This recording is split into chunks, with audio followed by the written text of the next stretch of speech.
నేనెప్పుడు ఇంటర్వ్యూ చేసినా గూడాను, ఇంటర్వ్యూలో ఫస్ట్ 3 మినిట్స్‌లో గాని, 2 మినిట్స్‌లో గాని కామన్‌గా వచ్చే వర్డ్ ఏంటి అంటే, ఎయిదర్ కాఫ్కా గాని, మెసేజ్ క్యూ గాని. ఎప్పుడు స్కేల్ ప్రాబ్లమ్ వచ్చినా జనరల్‌గా పీపుల్ అనేవాళ్ళు కాఫ్కా అనే వర్డ్ త్రో చేసేస్తారు. ఓకే. నేను త్రో చేసేవాడిని. బట్ థింగ్ ఏంటి అంటే, చాలా సార్లు చాలామంది కాఫ్కా అర్థం చేసుకోవడానికి చాలా కాంప్లికేట్‌గా అనిపిస్తుందన్నమాట. టూ మచ్ ఆఫ్ హెవీ అనిపిస్తది. ఓకే.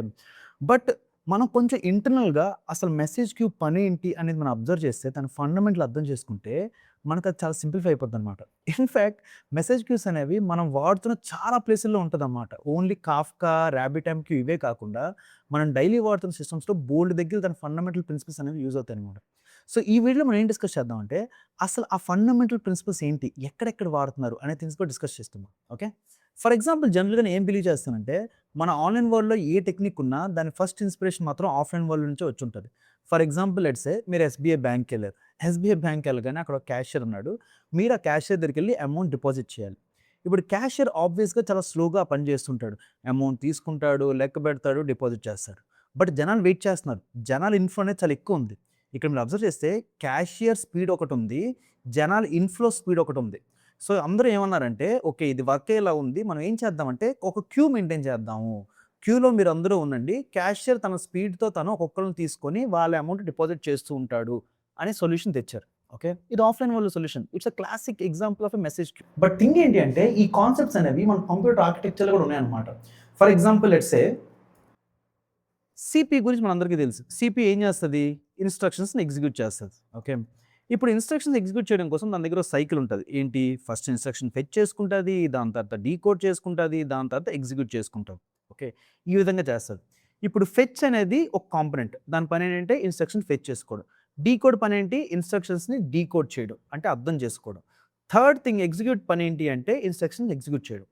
ఇప్పుడు ఈ 3 కాంపోనెంట్స్‌కి 3 డిఫరెంట్ స్పీడ్ ఉండొచ్చు. ఫర్ ఎగ్జాంపుల్ ఫెచ్ అనేది ఒక స్పీడ్‌తో రన్ అవ్వచ్చు. ఓకే. డీకోడ్ అనేది ఇంకో స్పీడ్‌తో రన్ అవ్వచ్చు. ఎగ్జిక్యూట్ అనేది ఇంకో స్పీడ్‌తో రన్ అవ్వచ్చు. సో, మోడర్న్ సీపీఎస్‌లో మనం ఏం చేసామంటే ఈ 3కి 3 డిఫరెంట్ డిఫరెంట్ స్పీడ్స్ ఉన్నాయి. మనం ఈ కోఆర్డినేషన్ బెటర్ చేయడం కోసం పైప్లైనింగ్ అనే కాన్సెప్ట్ తెచ్చారన్నమాట. పైప్లైనింగ్‌లో ఏమవుద్ది అంటే first fetch component instruction fetch చేసుకొని ఒక క్యూలో పెడద్దనమాట. అంటే ఎగ్జాక్ట్‌గా నాట్ క్యూ రిజిస్టర్ లాంటిదనుకోండి. రిజిస్టర్‌లో పెడద్దనమాట.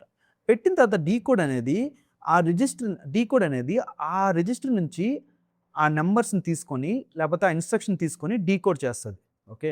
డీకోడ్ చేసిన తర్వాత మళ్ళీ అది ఇంకో క్యూలో పెడతది. అదే రిజిస్టర్‌లో పెడతది. ఇప్పుడు ఎగ్జిక్యూట్ అనేది ఆ క్యూ నుంచి దాన్ని తీసుకొని దాని ఓన్ స్పీడ్‌లో ఆ ఇన్‌స్ట్రక్షన్‌ని ఎగ్జిక్యూట్ చేస్తదనమాట. సో, ఇక్కడ ఏం చేస్తున్నామంటే మళ్ళీ ఎసెన్షియల్‌గానే మన ఎస్‌బీఐ ఎగ్జాంపుల్ లాగానే ఫెచ్‌కో స్పీడ్ ఉంది, డీకోడ్‌కో స్పీడ్ ఉంది, ఎగ్జిక్యూట్‌కో స్పీడ్ ఉంది. ఈ మూడిటిని బెటర్‌గా కోఆర్డినేట్ చేయడం కోసం మనం మధ్యలో మెసేజ్ క్యూని వాడుతున్నాం మాట. లెట్స్ సే క్యూని వాడుతున్నాం మాట. సో, ద హోల్ పాయింట్ ఏం చెప్తున్నాను అంటే ఎక్కడైనా గాని సిస్టమ్స్ అనేవి 2 డిఫరెంట్ స్పీడ్స్‌తో రన్ అవుతున్నప్పుడు, దీనికో స్పీడు రన్ అవుతున్నప్పుడు వాటిని బెటర్‌గా కోఆర్డినేట్ చేయడం కోసం ఈ క్యూ సిస్టమ్ అనేది యూజ్ అవుద్దన్నమాట. మీకు ఇన్‌ఫాక్ట్ ఇంకో ఎగ్జాంపుల్ కూడా చెప్తాను.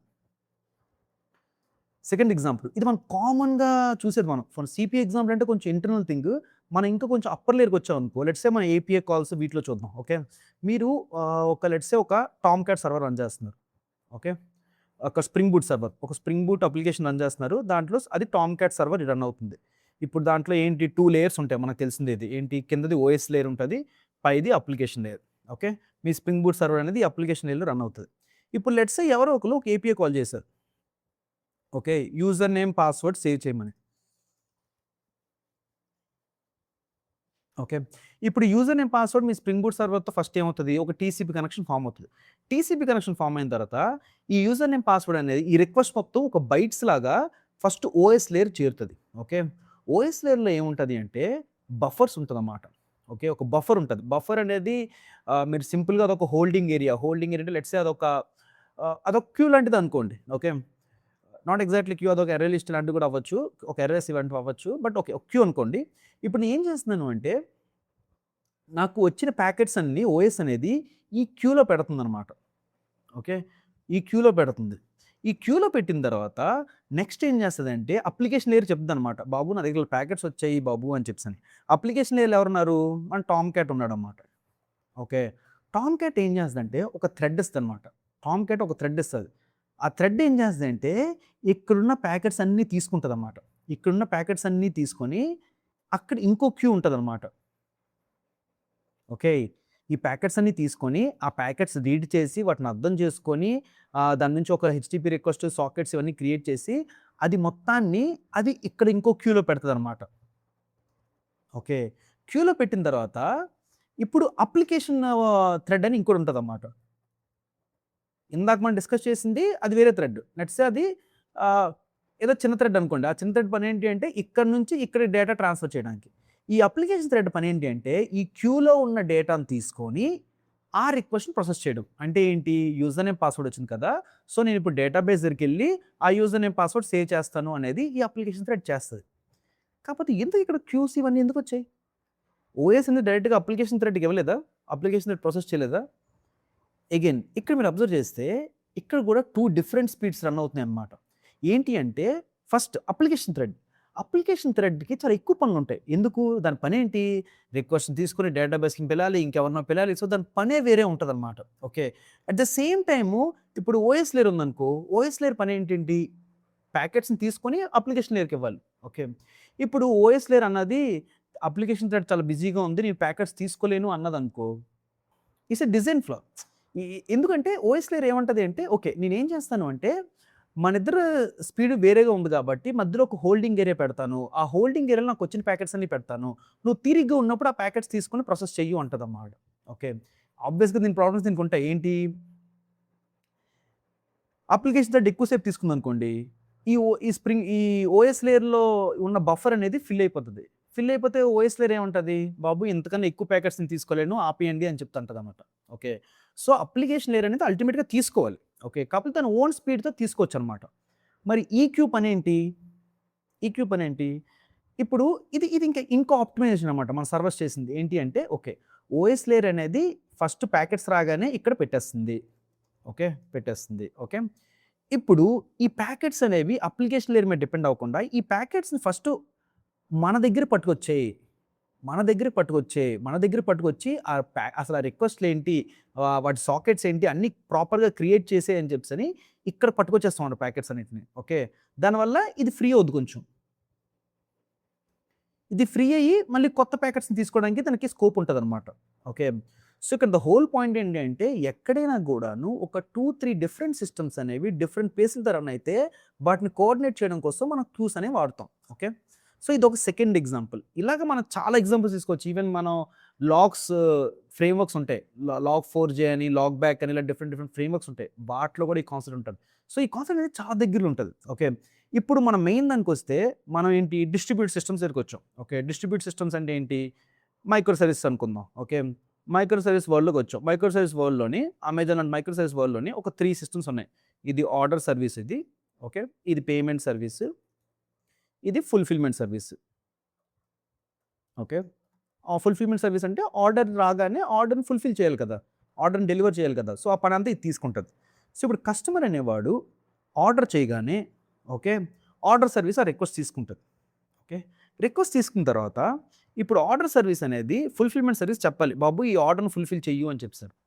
ఇప్పుడు ఆర్డర్ సర్వీసు, ఫుల్‌ఫిల్‌మెంట్ సర్వీస్ అనేవి 2 డిఫరెంట్ స్పీడ్స్‌తో రన్ అవ్వచ్చు. ఎందుకంటే ఆర్డర్ సర్వీస్ పనేంటి? ఆర్డర్స్‌ని వేగంగా తీసుకోవాలి. ఫుల్‌ఫిల్‌మెంట్ లేట్‌గా చేసుకోవచ్చు నేను. నాకు అంత కంగారేం లేదు. ఓకే. ఫుల్‌ఫిల్‌మెంట్ స్పీడ్ దానిది వేరేగా ఉంటది. సో, అందుకు ఇక్కడ మళ్ళీ మనం మెసేజ్ క్యూస్ అనే కాన్సెప్ట్ తెచ్చామట. ఓన్లీ థింగ్ ఏంటంటే ఇంతవరకు మెసేజ్ క్యూస్ ఇవన్నీను మన సిస్టమ్ లోపటనున్నాయి. ఓకే. మనం ముందు డిస్కస్ చేసిన కాన్సెప్ట్స్‌లో ఏంటంటే అది లోపటున్నాయి. ఇప్పుడు మనం క్యూని బయట పెడుతున్నాం అన్నమాట. ఓకే. బయట పెట్టడం అంటే ఏం లేదు. ఒక ఒక వేరే సర్వర్ రన్ చేస్తున్నాము. ఓకే. వేరే సర్వర్ రన్ చేస్తున్నాము. ఆ సర్వర్‌లో మనం ఒక క్యూని పెడుతున్నాం అన్నమాట. ఓకే. క్యూర్ పెట్టి ఆర్డర్ అయిపోగానే ఆ మెసేజ్‌ని దీంట్లో పెట్టు. ఫుల్‌ఫిల్‌మెంట్ సర్వీస్ అనేది ఈ క్యూ నుంచి తీసుకుంటది మెసేజు అనేది మనం డిజైన్ చేసాం అన్నమాట. ఓకే. ఇక్కడ కూడా సేమ్ ప్రాబ్లమ్స్. ఏం ప్రాబ్లమ్స్? ఒకవేళ ఫుల్‌ఫిల్‌మెంట్ సర్వీస్ అనేది డిలే చేస్తుంది అనుకో, ఇది నిండిపోతది. నిండిపోయి సర్వర్ అనేది డౌన్ అయిపోద్ది. అంతే కదా! క్యూ నిండిపోతే అర్థం ఏంటి? కొత్త మెసేజ్‌ని ఇంక తీసుకోలేదు. అది డౌన్ అయిపోతది. ఓకే. సో, ఇక్కడ హోల్ పాయింట్ ఏంటంటే మెసేజ్ క్యూస్ హోల్ ప్రాబ్లమ్ ఏంటంటే ఇవి అగైన్ డిఫరెంట్ స్పీడ్‌తో ఉన్న సిస్టమ్స్‌ని సింక్రనైజ్ గాని, కోఆర్డినేట్ చేయడం కోసం ఈ మెసేజ్ క్యూని వాడతారు. ఓకే. దాని సైడ్ బెనిఫిట్స్ కింద మనకేంటి ఎసింక్రనస్ కమ్యూనికేషన్ అంటాం. ఎసింక్రనస్ కమ్యూనికేషన్ అంటే ఏంటి? అంటే ఆర్డర్ సర్వీస్ అనేది డైరెక్ట్‌గా ఫుల్‌ఫిల్‌మెంట్ సర్వీస్ చెప్పకుండా, అది చక్కగా దీనికి చెప్పొచ్చు. దీనికి చెప్పొచ్చు. ఓకే. దానికి చెప్పి ఏం చెప్తది? ఆహ్, ఇలాగ ఆర్డర్ వచ్చింది అని దీనికి చెప్తుంది. ఇప్పుడు ఫుల్ఫిల్మెంట్ సర్వీసెస్ అది తిరిగ్గా ఉన్నప్పుడు ఇక్కడ దీనికి పిలిచి ఏమైనా ఆర్డర్స్ వచ్చాయా అని అడుగుతుంది. వచ్చినప్పుడు ఇది చెప్తుంది అనమాట, ఆర్డర్స్ వచ్చాయి తీసుకో అని చెప్పి. సరే, okay, this is just okay, ఇది ఒక fundamental way how it works అనమాట. ఇప్పుడు మెసేజ్ క్యూస్ అనేవి మనం కొంచెం లాజికల్గా ఆలోచిస్తే మనం క్రియేట్ చేయొచ్చు ఆబ్వియస్గా. ఎందుకంటే మెసేజ్ క్యూస్ పని ఏంటి, ఒక రిక్వెస్ట్ వస్తే ఆ రిక్వెస్ట్ని తీసుకోవడం, స్టోర్ చేసుకోవడం, ఇంకొకరికి ఇవ్వడం, అంతే కదా. ఇప్పుడు ఫర్ ఎగ్జాంపుల్ మీకు ఎవరికైనా నేను ఒక సింపుల్ మెసేజ్ క్యూని తయారు చేయండి అని అడిగా అనుకోండి, ఓకే, ఒక సింపుల్ మెసేజ్ క్యూ తయారు చేయాలనుకోండి, ఇట్స్ నాట్ యాక్చువల్లీ కాంప్లికేటెడ్ అనమాట. ఓకే, ఒక క్రూడ్ వేలో అనుకుంటే నేను ఒక స్ప్రింగ్ బూట్ సర్వర్ తీసుకుంటాను. ఓకే, ఒక స్ప్రింగ్ బూట్ సర్వర్ తీసుకుంటాం. స్ప్రింగ్ బూట్ సర్వర్ తీసుకొని దాంట్లో లెట్స్ సే నేను ఒక కంట్రోల్ క్రియేట్ చేశాను. కంట్రోల్ క్రియేట్ చేసి పుష్ మెసేజ్ అని ఒక ఏపీఐ పెట్టాను. పుష్ మెసేజ్ అని ఒక ఏపీఐ పెట్టాను. ఓకే, దాని తర్వాత ఫెచ్ మెసేజ్ అని ఇంకో ఏపీఐ రాశాను. 2 ఏపీఐస్ రాశాను, పుష్ మెసేజ్, ఫెచ్ మెసేజ్. దాని తర్వాత సర్వీస్ లేయర్ క్రియేట్ చేశాను. సర్వీస్ లేయర్లో ఏం చేశానంటే పుష్ మెసేజ్కి ఒక సర్వీస్ మెథడ్ రాశాను. దాంట్లో ఏం చేస్తున్నానంటే నేను ఒక గ్లోబల్గా ఒక క్యూని పెట్టుకుంటున్నాను. Queue equal to new queue something ఏదో ఒక క్యూని పెట్టుకుంటున్నాను. ఓకే, క్యూ సైజ్ ఏదో సంథింగ్ నేను మెన్షన్ చేయొచ్చు. ఒక క్యూని పెట్టుకుంటున్నాను. క్యూని పెట్టుకొని పుష్ మెసేజ్లోని ఒక మెసేజ్ వస్తుంది. మీరు ఏపీఐ రిక్వెస్ట్ బాడీలో ఒక రిక్వెస్ట్ పంపిస్తారు కదా, ఒక మెసేజ్ వస్తుంది. నేను ఏం చేస్తాను అంటే క్యూ డాట్ పుష్ అని ఆ మెసేజ్ని పుష్ చేస్తాం. ఓకే, ఇప్పుడు ఎవరైనా ఫెచ్ మెసేజ్ చేశారనుకోండి,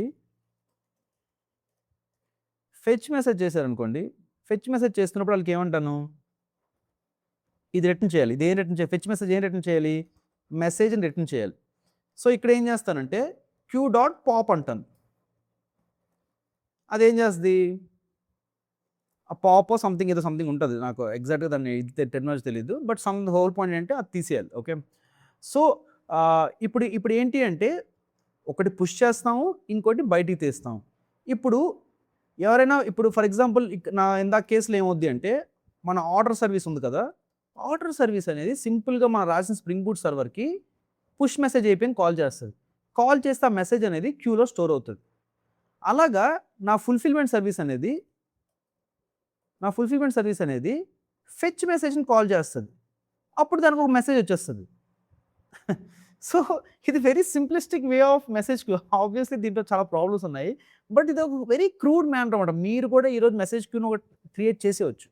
the whole point which I'm trying to say ఏంటంటే ఇప్పుడు నెక్స్ట్ వచ్చే కాఫ్కా కానీ RabbitMQ కానీ దీన్ని ఆప్టిమైజ్ చేసుకుంటూ వెళ్ళారన్నమాట. ఇది ఒక బేసిక్ ఏంటంటారు, ఇది ఒక రా మెటీరియల్ అన్నమాట. ఈ రా మెటీరియల్ని అలాగ ఆప్టిమైజ్ చేసుకుంటూ అక్కడ వరకు వెళ్ళారన్నమాట. Okay, so if you are interested let me know, we can discuss about how to build Kafka on our own. Okay, ఒక చిన్న వీడియో మనమే తయారు చేయొచ్చు. Okay, thanks.